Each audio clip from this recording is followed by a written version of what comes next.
What is up, Colts Nation? It is Josh Hudgens with the Common Colts Podcast, a show where we talk about Colts football in 10 minutes or less. Let's get that timer going. And man, oh man, week one, I think, had all of us Colts fans feeling really, really good. Daniel Jones looked dynamic. The defense played out of their mind. They had Tua seeing ghosts out there. It was just, and obviously we've all kind of been riding the high since Sunday, but it was probably the most fun I've watched, or most fun I've had watching a Colts game in recent memory. Just a total team effort. And the hope is obviously that we can carry that momentum going into week two against the Denver Broncos. The team offensively is pretty healthy for the most part. Obviously, you got some of our defensive backs. Ward, I believe, is in the concussion protocol, and we've got a couple injuries. But overall, the team is in pretty good shape entering this matchup. But just to recap, week one, Colts dominated the Dolphins. As good of a win as we've had in a long time, and as good of a season opener as we've had in a very long time, even dating back to when we beat the Raiders. Colts didn't even look good in that game in 2013. So feels good. Feels good to be a Colts fan after week one. But they're playing the Denver Broncos, and I think the narrative is that this Broncos team is going to be a real test, and it's going to show how legit this Colts team is. The Broncos are favored, I believe. I'm not a betting man personally, but on the betting lines, the Broncos are favored. I think ESPN right now, as of recording, gives the Colts a 52% chance of victory, but this is a coin flip game. It's played in Indianapolis, which is nice. In my opinion, if this was played in Denver, I think the Broncos would probably have the clear advantage because that place is a tough place to play. Thin air aside, their audience, their crowd cheering incomplete when that passes to turf. It's a hard place to play. The Broncos, though, week one, in my opinion, they didn't look too good. I watched about 70% of that game there when they were playing the Titans. And I felt that Bo Nix did not look good. I felt that their defense looked really good against Cam Ward and that rookie Titans offense. But overall, there were some open receivers. Ward would either just miss them or the receivers would drop them. And the Titans looked really bad. But the Broncos, they didn't. I thought that game might be a multiple score victory for the Broncos, and that just wasn't the case. So week one, I thought the Broncos were more underwhelming, and the Colts definitely exceeded expectations when I look at both teams' week one matchups. So obviously entering this game for the Colts, from the offensive perspective, the question is this: can Daniel Jones rekindle the magic of week one and defeat the Denver Broncos? To me, obviously, that's what it's going to take to win this game. This Broncos team has a stout defense. They have a good pass rush. Their secondary is good. What will Daniel Jones do, and how can he follow up that performance? Because now the attention is on the Colts offense. And in my opinion, if you're a Colts fan, you know all too well, last year we were playing Denver in a must-win game. We had a chance to kind of grab them by the horns there, and Jonathan Taylor dropped the ball at the 1 yard line, and it all just spiraled from there, and it just felt like the momentum was sucked out of the team. So for me, when I look at this game, I don't think our offense is going to perform that poorly against this Broncos team. If Daniel Jones can get the ball out quickly, I would not anticipate as strong of a performance as he had last week, but if he could continue to get the ball out quickly, on time and in rhythm, and if the Colts can run the ball like they did, I think their offense will be fine. I don't think their offense will be the reason why they win this game, but as long as we can just not turn the ball over and make the right decisions at the right time, I think we'll be okay. It's going to be tough. That secondary is strong there in Denver, and our wide receivers, Alec Pierce, Michael Pittman, Adonai Mitchell, someone's going to have to step up.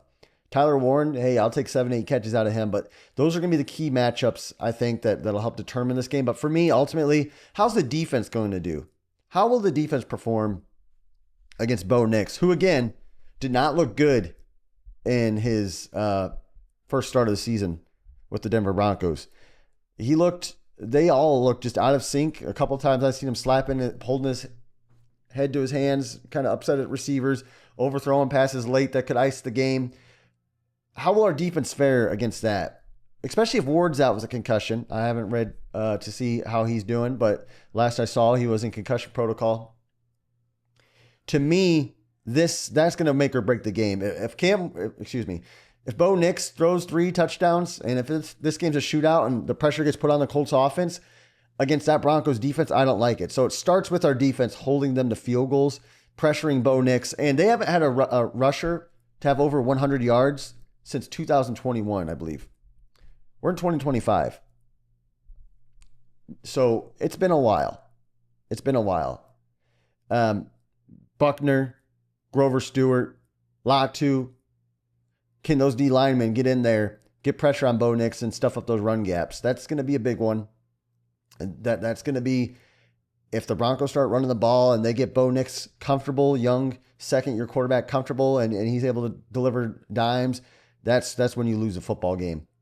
So obviously the keys to the game for me, three big keys.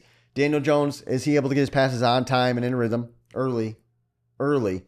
Can the Colts stuff the run game and force Bo Nix to try to win it and kind of make him hopefully spiral from last week? And number 3, if Ward's out, who's going to guard the Broncos wide receivers, and can they clamp down? This game is going to be a defensive battle, I think. I don't expect 33 points from the Colts this week. This game is going to be a defensive battle, and the Colts defense, if they're going to win this game, the key to the game for the Colts is how do you stop this Broncos offense and make them have a repeat of last week? I don't think they're going to perform as badly, so you've got to find a way to repeat your performance to keep the Broncos, to allow them to repeat their performance, if that makes sense. So that's the key to the game. X factor player, in my opinion, it's got to be Big Grove up the middle. Big Grover Stewart.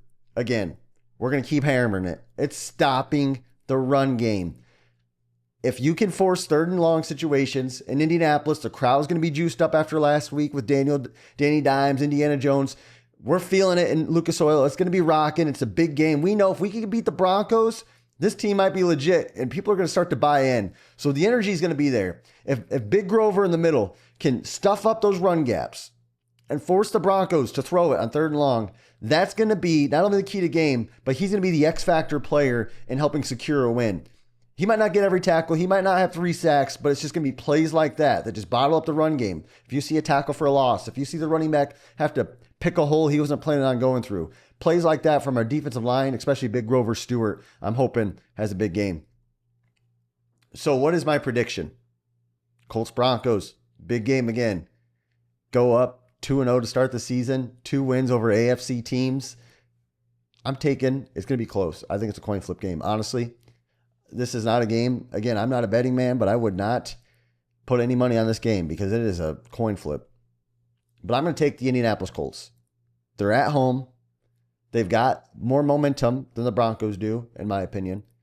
There's some players on this team like Jonathan Taylor, who is looking to get revenge after tossing the ball over the goal line. Players like Michael Pittman. And the Colts were close to beating this team last year. They truly were. If it wasn't for a couple of just boneheaded plays. Again, the JT play, the double pass from Mitchell to AR that was intercepted. Stuff like that cost us the game. And I think it's a Shane Steichen game too. When you look at these teams, you'd say the quarterback for the Broncos is better. They have a better defense, arguably. And they have a more accomplished coach. I think Shane Steichen kind of wants to send a message this game. If he can continue the play calling that he had last week, what a variety of play calling he had last week against the Dolphins. But if he could continue that variety, I think the Colts will win this game. I think it's going to be close. 21-17, fairly low scoring by modern NFL standards.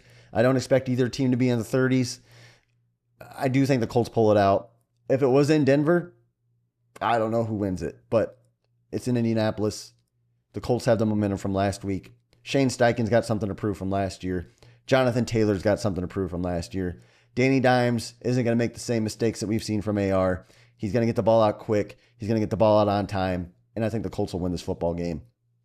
Big Grover Stewart, he's going to help clog up that middle. And the Colts are going to stop the run game. That's my predictions, guys. So to answer the question, can Daniel Jones help the Colts upset the Denver Broncos in week 2? The answer is yes. But he's going to need some help on defense. Guys, I appreciate you watching. Again, my goal of this show on the Common Colt podcast is simple. I want to bring you Colts fans honest, authentic takes in under 10 minutes or less. If you appreciate that, I hope you can subscribe to our channel, comment below what your thoughts are, and I look forward to hearing from you guys soon. Thanks so much, and go Colts.